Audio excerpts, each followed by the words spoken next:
Hello दोस्तों, नमस्कार। आ गया 2024 के बोर्ड एग्जाम में तोड़फोड़ करने वाली वीडियो दोस्तों। तो जी हाँ दोस्तों, इस वीडियो में हम लोग करने वाले हैं क्लास 12 की फिजिक्स चैप्टर 1 दोस्तों, जिस चैप्टर का नाम है विद्युत आवेश तथा क्षेत्र, इलेक्ट्रिक चार्ज एंड फील्ड। जी हाँ दोस्तों, अब दोस्तों हर घर के बच्चे ला सकते हैं 450 नंबर प्लस दोस्तों, बिल्कुल फ्री में दोस्तों। घर बैठे करें अपना तैयारी। आज की इस वीडियो में आपको हम ऐसा समझाएंगे दोस्तों जो कि सीधा आपके भेजा में जाकर के फिट होगा दोस्तों, कभी भूल सकते नहीं है। कहिएगा कि क्या वीडियो था, तो बस इन तक के बने रहिए। चलिए दोस्तों, आपको हम टॉपिक बाय टॉपिक बिल्कुल बेसिक से बात करेंगे, एकदम जड़ से लेकर के चलेंगे दोस्तों, ना कि ऊपरे ऊपरे पार कर देंगे। ठीक है, चलिए कहा गया। तो सबसे पहले हम बात कर लेते हैं कि इस चैप्टर का नाम है विद्युत आवेश तथा क्षेत्र, electric charge and field, English में इसको बोलते हैं दोस्तों। जी हाँ, कहा गया आवेश, आवेश को बोला जाता है दोस्तों इंग्लिश में चार्ज।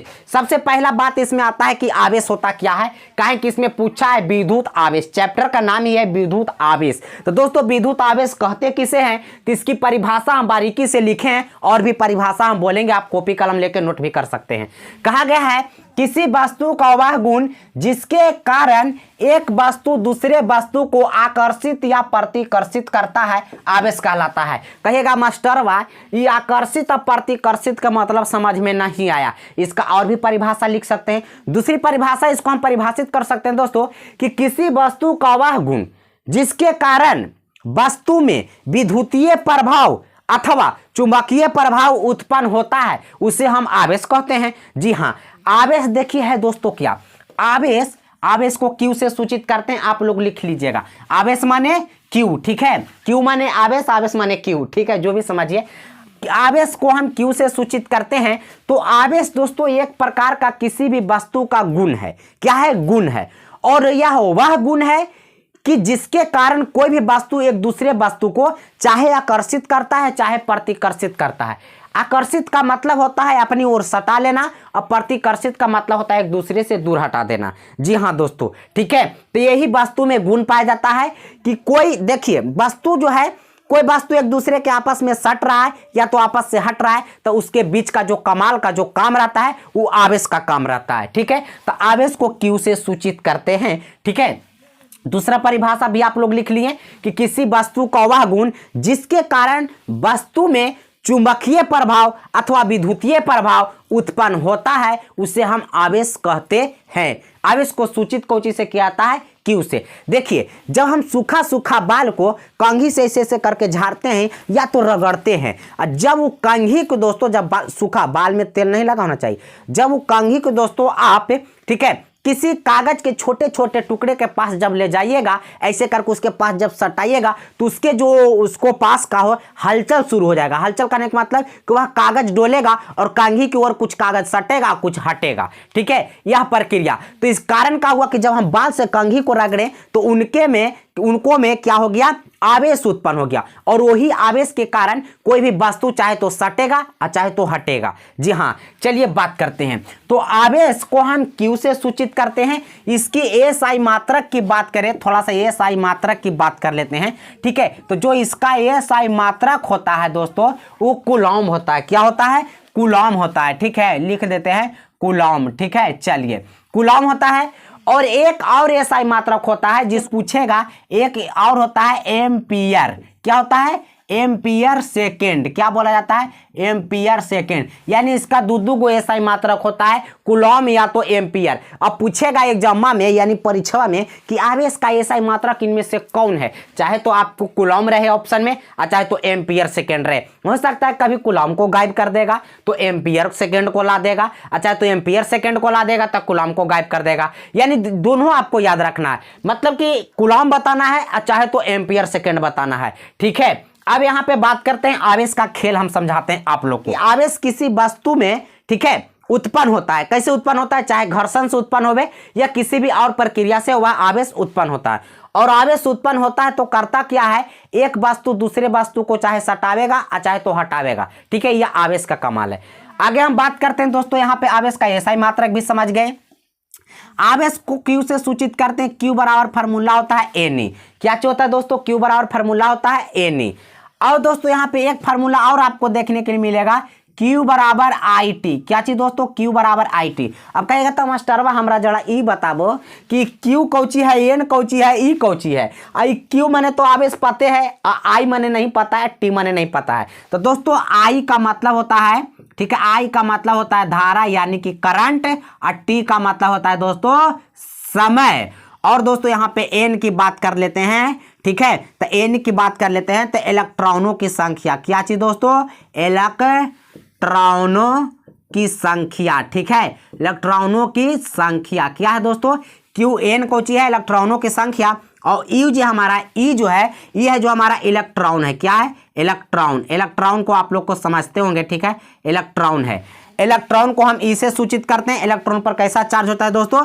तो इलेक्ट्रॉन को हम ऐसे लिखते हैं, और इलेक्ट्रॉन का जो दोस्तों यहाँ पे मान हम लोग जानते हैं कि 1.6 गुना 10 के पावर -19 कूलम होता है, ठीक है, ये इलेक्ट्रॉन का मान होता है 1.6 गुना 10 के पावर -19 कूलम होता है। तो अब दोस्तों यहाँ पे आप फार्मूला भी जान गए कि Q बराबर N होता है, ठीक है, Q बराबर N होता है, और Q बराबर एक तो IT भी होता है। अब दोस्तों जरूरत के हिसाब से जो फार्मूला आपको जरूरत रहेगा वो फार्मूला को आप लोग यूज कर सकते हैं, ठीक है। अब आगे थोड़ा सा हम बात कर लेते हैं। देखिए आवेश का होता है थोड़ा सा अभी, और आवेश इसमें मेन टॉपिक यही है, आवेश कूलम, ठीक है। चलिए आवेश दोस्तों देखिए, आवेश दो प्रकार की होती है। आवेश क्या होता है? दो प्रकार की, ठीक है, आवेश दो प्रकार की होती है। यहां लिख देते हैं दो प्रकार, ठीक है। एक होता है दोस्तों यहाँ पे पहला नंबर होता है धन आवेश, ठीक है, क्या होता है? धन आवेश। और दूसरा होता है दोस्तों यहाँ पे ऋण आवेश। क्या होता है? ऋण आवेश। कौन होता है दोस्तों? ऋण आवेश। इसको प्लस कहते हैं और इसको माइनस कहते हैं। तो जी दोस्तों आवेश कैगो होता है? तो आवेश दो प्रकार के, एगो प्लस और एगो माइनस, ठीक है। अब देखिए, अब यहाँ पे आपको हम समझाते हैं, जब सजातीय आवेश रहता है, ठीक है, सजातीय आवेश, जबकि दोस्तों यहाँ पे समझाते हैं हम, एगो प्लस आवेश है और एगो और प्लस आवेश है, ठीक है, एहू प्लस है, एहू प्लस, और एहू माइनस और एहू माइनस, ठीक है दोस्तों। तो यहाँ पे देखिए क्या होगा, जब दोनों एक जाति रहेगा दोस्तों, क्या रहेगा? एक जाति रहेगा तो प्रतिकर्षित होगा। क्या होगा? प्रतिकर्षित होगा, ठीक है। प्रतिकर्षित का मतलब होता है एक दूसरे को दूर हटा देना, और आकर्षित का मतलब होता है एक दूसरे के आपस में सट जाना, ठीक है। तो जब समान आवेश रहता है दोस्तों, जब समान आवेश रहता है तो दोनों में क्या चीज होता है? प्रतिकर्षित होता है, यानी कि एक दूसरे को दूर हटाते हैं। और जब दोस्तों यहाँ पे चाहे तो दोनों प्लस प्लस रहे और चाहे तो दोनों माइनस माइनस रहे, तो दोनों तो एक जात है रे भाई, तो कौची करेगा? प्रतिकर्षित करेगा। यानी सजातीय आवेश प्रतिकर्षित करते हैं, जबकि विजातीय आवेश यानी जो एक जात नहीं रहते हैं वो आकर्षित करते हैं। समझ में नहीं आया? जैसे आप लड़की हैं, ठीक है, या तो आप लड़का है, क्या कभी दोस्तों यहाँ पे हम बताते हैं बॉय में शादी कर सकता है, यानी कि लड़का लड़का से कभी शादी हो सकता है? बोलिएगा नहीं, एक दूसरे को दूर जाइएगा, ठीक है। तो इसके लिए एक दोस्तों बॉय और एक दोस्तों GIRL गर्ल, ठीक है। तो इसी प्रकार से दोस्तों जब दोनों एक रहता है तो क्या होगा दोस्तों? प्रतिकर्षित, मतलब कि एक दूसरे को दूर हटाएगा। और जब दोस्तों दोनों दो जात रहेगा तो एक दूसरे को आकर्षित होगा, ये दोनों आपस में क्या होंगे? सटेंगे। तो वही बात है, जब दोनों प्लस प्लस रहेगा तो प्रतिकर्षित यानी कि दूर जाएगा, और चाहे तो दोनों माइनस माइनस भी रहेगा तो ये की हुआ, तो यानी कि प्रतिकर्षित होगा। जब दोस्तों यहाँ पे हम बात करते हैं कि एक प्लस रहता है और एक माइनस रहता है, तो बता सकते हैं आप लोग कमेंट में बताइए कि ये क्या प्रतिकर्षित होंगे या आकर्षित होंगे, ठीक है, प्रतिकर्षित होंगे या आकर्षित होंगे? तो बिल्कुल इसका इजीली जवाब हो जाएगा दोस्तों कि ये दोनों आपस में आकर्षित होंगे, क्योंकि एक प्लस आवेश है और एक माइनस आवेश है, यानी एक धन आवेश है और एक ऋण आवेश है, ठीक है। अभी हम पूरी इस पे बात करेंगे फार्मूला पे, ठीक है। तो दोस्तों यहाँ पे एक प्लस है और एक माइनस है, थोड़ी सी हम बात कर लेते हैं, ठीक है। यहाँ पे चलिए इसको मिटाते हैं थोड़ा सा, और इस पे अच्छा से हम बात करते हैं कि देखिए दोस्तों, मान लिया जाए कि प्लस क्यू है और यहू प्लस क्यू है, तो दोस्तों एक दूसरे को प्रतिकर्षित कर देगा, ठीक है। और इस पर जब दोस्तों एगो पर प्लस रहेगा और एगो पर माइनस रहेगा तो एक दूसरे को आकर्षित कर लेगा, ठीक है। अभी मत पूछना कि चाहे माइनस आगे रहे या चाहे तो माइनस पीछे रहे, उसमें कोई दिक्कत नहीं है। देखना है कि दोनों पर अलग अलग चार्ज है, ठीक है, चार्ज माने आवेश, दोनों पर जब अलग अलग चार्जिंग है दोस्तों तो ये क्या होता है? आकर्षित होता है, यानी आपस में सटेंगे और ये आपस में हटेंगे, ठीक है। देखिए अब यहां से क्या होता है, थोड़ा सा हम बात आपको समझाते हैं, ठीक है, देखिए जब किसी वस्तु को आपस में ऐसे रगड़ते हैं तो क्या होता है कि एक वस्तु के आवेश दूसरे वस्तु में प्रवेश कर जाता है। ठीक है, जैसे कि मान लीजिए कि एक वस्तु ए है और दूसरी वस्तु बी है। ठीक है, जब ये दोनों आपस में मतलब घर्षण करेंगे, ठीक है, जब आपस में घर्षण करेंगे, जैसे कि कांच की छड़ को, ठीक है, कांच की छड़ को जब हम रेशम के साथ रगड़ेंगे, ठीक है, यहाँ पे देखिए हम लिख देते हैं कांच की छड़ किसके साथ दोस्तों, रेशम के साथ। किसके साथ, रेशम के साथ क्या करेंगे, रगड़ेंगे। तो यहाँ पे क्या होगा दोस्तों कि कांच, मानी कि कांच देखिए यहाँ पे, ठीक है, यहाँ पे हम लिख देते हैं ताकि आपको समझ में आ जाएगा, ए बी से समझ में नहीं आएगा। एक कांच है और एक दोस्तों यहाँ पे रेशम है, ये दोनों आपस में जब सटेंगे यानी घर्षण करेंगे तो ये क्या होगा कि कांच में जो इलेक्ट्रॉन रहेगा दोस्तों वो रेशम में प्रवेश कर जाएगा। किस में प्रवेश कर जाएगा, रेशम में प्रवेश करेगा। ठीक है, तो जिससे क्या होगा कि जिसमें से इलेक्ट्रॉन निकालता है, ठीक है, अब यहाँ पे समझेंगे कि आवेश हमको पता कैसे चलेगा कि कौन धन आवेश है और कौन ऋण आवेश है। अब यहीं पे आपको हम समझाते हैं कि कांच और रेशम को जब आपस में हम घर्षण कराएंगे तो आप लोग बता सकते हैं कि इसमें कौन है जो प्लस होगा और कौन है जो माइनस होगा, यानी कौन धन आवेश होगा कौन ऋण आवेश होगा। ठीक है, तो चलिए यहाँ पे देखिए कांच जो है, ठीक है, कांच में से इलेक्ट्रॉन रेशम में प्रवेश करेगा। तो यहाँ पे बात कर रहे थे हम कि जिसमें से इलेक्ट्रॉन निकलता है यानी जो इलेक्ट्रॉन को देता है वो जिंदगी भर प्लस होता है, जो इलेक्ट्रॉन को हमेशा ग्रहण करता है यानी अपनी ओर लेता है वो जिंदगी भर दोस्तों ऋणात्मक होता है यानी माइनस होता है। ठीक है, तो कर्जा देने वालों को धन बोला जाता है। ठीक है, कच्ची बोला जाता है धन, और कर्जा लेने वाला को ऋण बोला जाता है। तो देखिए कांच में जो इलेक्ट्रॉन रहेगा वो इलेक्ट्रॉन एकरा में से निकल के एकरा में जाएगा। ठीक है, तो दोस्तों ये रेशम क्या हो जाएगा, ऋणात्मक, और ये कांच कौची हो जाएगा, धनात्मक। एक बात और समझिए, यहाँ ए है और यहाँ दोस्तों बी है। ठीक है, ए का चार्ज जैसे कि मान लीजिए कि ए में से इलेक्ट्रॉन निकाल करके बी में आके प्रवेश कर रहा है, ग्रहण कौन किया, बी, और त्याग कौन किया, त्याग, यानी इलेक्ट्रॉन का त्याग कौन किया, ए। तो त्याग जो करता है यानी जो देता है वो प्लस हो जाएगा और जो लेता है वो हमेशा क्या हो जाएगा, माइनस हो जाएगा। क्या हो जाएगा, माइनस हो जाएगा। बिल्कुल आपको ये बात समझ में आ रही होगी। ठीक है, तो लेने वालों को माइनस कहा जाता है और देने वालों को प्लस कहा जाता है। तो आवेश आपको समझ में आ गया होगा। ठीक है, तो चलिए जो ये फार्मूला लिखा है इस पे एक आध दो क्वेश्चन कराते हैं तो आपको समझ में आवेगा बिल्कुल इजीली से। ठीक है, Q बराबर एन, जहां एन कोची है नंबर ऑफ इलेक्ट्रॉन यानी इलेक्ट्रॉनों की संख्या है, ये हमारा इलेक्ट्रॉन है जिसका चार्ज होता है 1.6 गुना 10 के पावर -19 कूलम होता है। ठीक है, आवेश का एसआई मात्रा कूलम जान ली या तो एम्पियर सेकेंड जान लिए। ठीक है, अब इसकी बीमा की बात कर लेते हैं। ठीक है, आवेश की बीमा की बात करते हैं तो आप लोग लिखिएगा ए और टी होता है। ठीक है, सॉरी ए और टी होता है, किसका बीमा, आवेश का। आवेश का बीमा क्या होता है, ए और टी। अब चलिए दोस्तों इसको हम फटाफट क्या करते हैं, मिटाते हैं। मिटावेंगे तब तो आगे बढ़ावेंगे बात को। ठीक है, इसका परिभाषा आप लोग नोट कर लिए होंगे। अब आपको यहाँ पे पता चल गया होगा कि कांच की छड़ को जब रेशम के साथ रगड़ेंगे तो कांच धन आवेश होगा और रेशम ऋण आवेश होगा।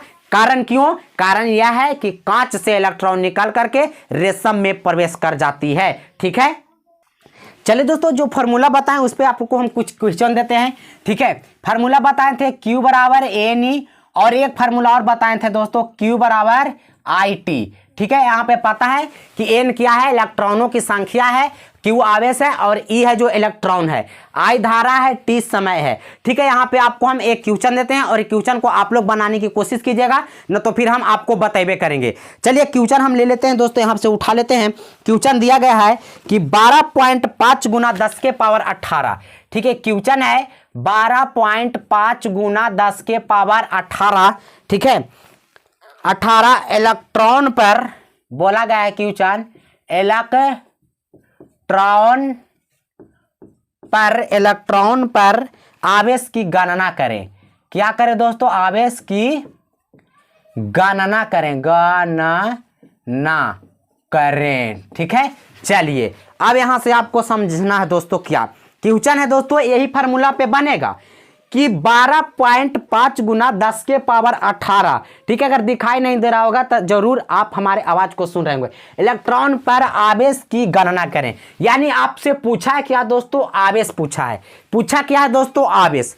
आवेश बराबर आपको फार्मूला पता ही है कि Q बराबर होता है एन। ठीक है, तो Q हमारा पूछा है, जबकि दोस्तों यहां पे आपको ए करना है कि n के मान दे रखा है, n का मान दे रखा है, क्योंकि दोस्तों आपको बताया गया है कि n क्या है, इलेक्ट्रॉनों की संख्या है। ठीक है, तो n बराबर हमारा हो जाएगा 12.5 गुना 10 के पावर 18। बोला है ना कि 12.5 गुना 18 इलेक्ट्रॉनों पर, यानी इलेक्ट्रॉन की संख्या आपकी दे रखी है। और दोस्तों आवेश की गणना करे कहा, यानी Q के मान पूछा है, जबकि E का मान आप लोग को पता है कि 1.6 गुना 10 के पावर माइनस 19 कूलम होता है। ठीक है, तो चलिए हम फार्मूला पे इसको सेट करते हैं। तो Q बराबर एन जो है, तो n के मान आपका दे रखा है 12.5 गुना 10 के पावर 18 और गुना है। जब दो चीज एक जगह सटा के लिखा हुआ रहता है, जैसे कि x बाई है रे भाई, तो इसको x गुना बाई हम लिख सकते हैं। ठीक है, तो चलिए वही बात यहाँ पे है, तो गुना,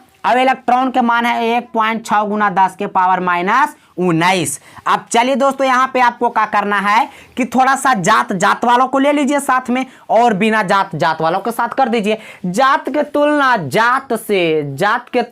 जात से। चलिए दोस्तों, तब 12.5 गुना 1.6 गुना 10 के पावर 18 गुना 10 के पावर माइनस 19। कोई दिक्कत है तो बोलिएगा रे भाई। ठीक है, गुना में हम आगे पीछे लिख सकते हैं, जैसे रे भाई 2 गुना अगर 4 करेंगे फिर भी आंसरवा 8 आएगा, और जब हम 4 गुना 2 करेंगे फिर भी आंसरवा 8 आएगा। तो जब गुना में सब है भाई, तो का हम किए कि एक जैसा वालों को एक जैसा वालों साथे, आप पावर के पावर साथे कर दिए। आपको इतना हम करके इसलिए सिखा रहे हैं कि आपको बिल्कुल बेसिक से समझ में आवेगा। ठीक है, चलिए आगे बात करते हैं। जब 12.5 में 1.6 से गुना कीजिएगा, अब कहिएगा सर नहीं आता है, जरा कर के दिखा दीजिए। तो कर रहे हैं, ले भाई 6 5 30 के 0, बाकी रह गया कितना 3। अब 6 दूनी 12, 3 15 के 5, बाकी रह गया 1, 6 और 1 7, तो 5 1 कम 5 और 2 1 कम 2, और यहाँ पे 1 1 कम 1। चलिए दोस्तों 0 5 5 10 के 0 बाकी 1, 7 और 2 9 1 10 के 0 बाकी 1, 1 का 1 2 दोस्तों। ठीक है, अब यहाँ गिनना है कि 5 एक अंक के बाद पॉइंट है, और 6 एक अंक के बाद पॉइंट है। इधर से देखना है हमारे दाएं देने से कि पॉइंटवा कहाँ है। तो 1 अंक के पहले पॉइंट यहाँ, और 1 अंक के पहले पॉइंट यहाँ। तो 1 अंक का 1 अंक, तो 2 अंक, तो 2 अंक के बाद यहाँ पॉइंट बैठावेंगे थी। अब पॉइंट के बाद 0 रहता है दोस्तों, उसका कोई वैल्यू नहीं रहता है। जैसे कि मान लीजिए कि 54 लिखा है, इसके आगे चाहे जय गो 0 रहे दोस्तों, इसका कोई वैल्यू नहीं होता है, 54 ही 54 रहेगा कृपा। ठीक है, कृपया। चलिए दोस्तों अब यहाँ पे हम बात करते हैं, तो ये हो जाए कितना हो गया दोस्तों 20 गुना। आप लोग बचपन में पढ़े होंगे, नहीं 7th में 6 में या 8 में पढ़े होंगे कि जब गुना में रहता है और आधार सेम रहता है, तब पावर में पावर का होता है, जुटता है। पावर में पावर जुटता है। आप लोग ऐसे पढ़े होंगे, a के पावर m गुना a के पावर n बराबर a के पावर m प्लस n। हाँ, ये फार्मूला पढ़े हैं ना कि नहीं? तो कहिएगा जी सर। तो 10 के पावर हो जाएगा 18 अब प्लस माइनस 19। चलिए अब हो गया इसका खेल खत्म। और का तो 20 गुना, अब देखिए दोस्तों 10 के पावर ये 18 है, लेकिन दोस्तों माइनस प्लस हम गुना करेंगे तब माइनस हो जाएगा। ठीक है, बताइए 20 गुना ये 10 के पावर 18, लेकिन उल्टा घटेगा। 19 में से 18 जैतब तब 10 बचेगा -1। ठीक है, चलिए अब एक फार्मूला हमारे साथ और आप लोग जान लीजिए कि जब कोई भी संख्या का पावर माइनस में रहता है, तो दोस्तों उसको प्लस में करने के लिए बेस को पलट दिया जाता है। क्या किया जाता है? बेस को पलट दिया जाता है। तो बेस को पलटने के कहने का मतलब यह है कि कुछ ना तो बटा में 1 होता है। क्या होता है? 1 होता है।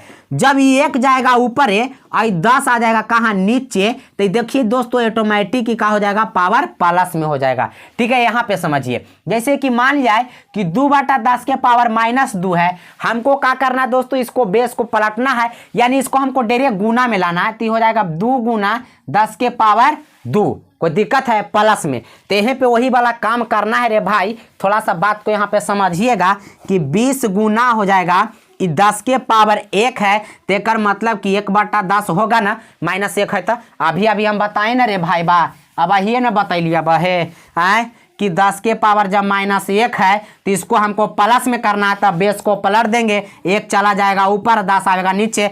एक बात और समझ लीजिए, पावर कोई भी संख्या का जब 1 रहता है तो लिखल नहीं जाता, 1 ऐसू छिपा रहता है। ठीक है, तो चलिए दोस्तों, 10 दूना के हो गया केतना 20, यानी 2 खेवा में कट गया, तो यानी 2 कूलम हमारा क्या हो गया आंसर, 2 कूलम आंसर। अब कहेगा कूलम क्यों लगाया मास्टर? कूलम हम इसलिए लगाए रे भाई क्योंकि कूलम जो है आवेश का मात्रक होता है, अब मात्रक लगाएगा नहीं तो आंसर आपका हो जाएगा बिल्कुल गलती। चलिए, कोई दिक्कत है? चलिए, आप इसको स्क्रीनशॉट ले सकते हैं ना, तो आप नोट भी कर सकते हैं कॉपी लेकर के। तो क्वेश्चन कहाँ यूज पड़ेगा, कैसे होगा दोस्तों, आपको पता चल गया होगा। ठीक है, अगर ये धारा और समय के मान दे रहा था और आवेश पूछता तो हाई वाला फार्मूला लगा देते, लेकिन एरा में धारा या समय देल कहाँ है, देल है ना देल है, इसीलिए हम ई फार्मूला लगाए। हमने बोल दिया कि जरूरत के हिसाब से आपको फार्मूला का क्या करना है, यूज करना है। ठीक है, चलिए अब आगे हम बात करते हैं, इसको मिटाते हैं।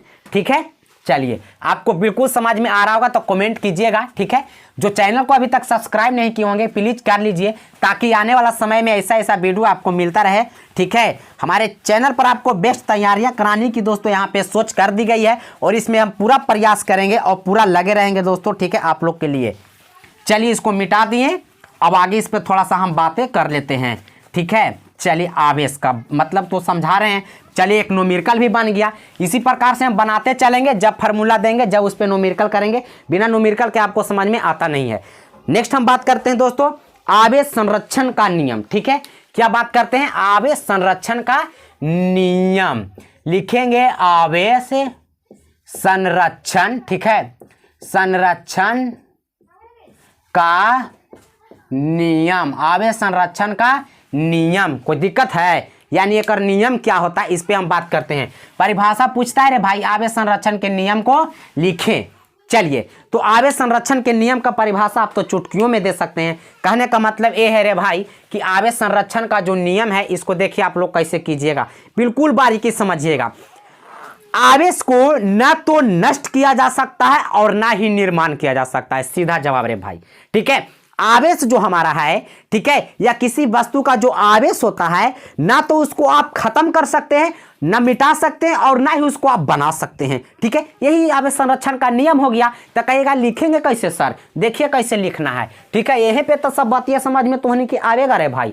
ठीक है, तो लिखेंगे यहां पे आवेश को ना तो, ठीक है, ना तो नष्ट किया जा सकता है। ठीक है, किया जा सकता है,